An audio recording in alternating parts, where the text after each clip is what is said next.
Semester di sini, mari kita tengok fungsi gubahan, composite function. Fungsi gubahan yang macam ni, dia bagi awak G, F, X sudah gabung. Sekarang kita nak pecahkan dia, nak cari balik G itu apa, dan dia sudah bagi awak Fx. So, macam mana nak mula? Kita mula daripada yang ada fungsi G yang kita nak cari. So, ada G yang kita nak cari, so kita tulis balik ini dahulu. Lepas itu, apa yang kita buat ialah kita ganti masukkan Fx ke dalam. Fx ganti masuk dalam sini. Masukkan ke dalam.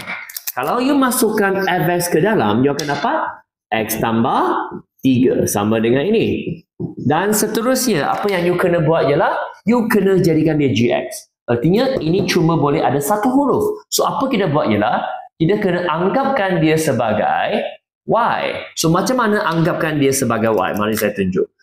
You kena gantikan dia macam ni.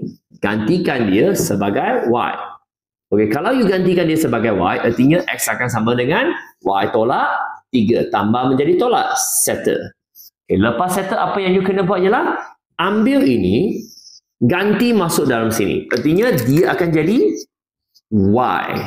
Lepas itu, ini pun kena tukar jadi Y. Artinya ambil persamaan yang kedua yang kita sudah buat, ganti ke dalam sini. Tukarkan X menjadi Y tolak 3. Tukarkan X menjadi Y tolak 3. Nampak? Kuasa 2 tulis balik, tolak 3 tulis balik. Lepas tu, buka kurungan. So, buka kurungan. Sorry, saya kena buat shortcut sekarang. Okay. Y kuasa 2, tulis Y kuasa 2. Negatif kuasa 2 dapat positif. 3 kuasa 2 dapat 9. Tengah-tengah shortcut dia, kalau sini tolak, tulis tolak. Lepas tu 2 darab 3 darab Y. Nampak? Gabungan 3-3. 2 darab 3 darab Y. Dapat 6Y. Itu shortcut dia.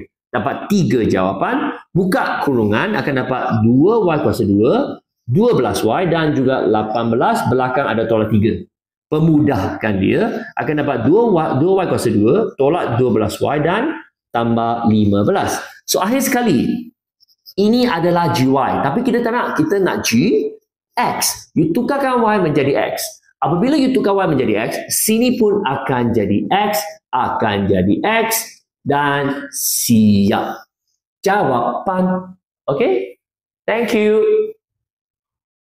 Untuk mengetahui lebih banyak, anda boleh join saya melalui kelas percubaan secara percuma. Cuma kena WhatsApp ke nombor ini. Kami akan membantu anda.